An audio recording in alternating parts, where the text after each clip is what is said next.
Ang bilis dumating ng in-order ko sa online na helmet. Tara, buksan na natin.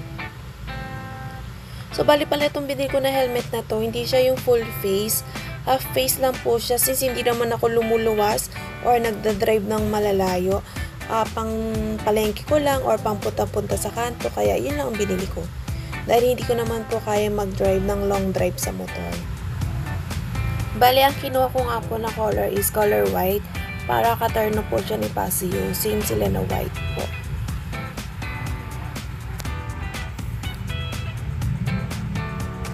So, yan nga po. Medyo nahirapan pa ako assemblein ng una. Hindi ko alam kung paano ikabit yung glass na yon.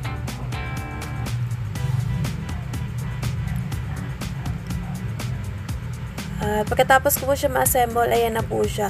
Ang cute-cute po niya tignan. Napaka-aesthetic po ng color niya. Sulit na sulit po dun sa halagang nabili ko na 350 pesos.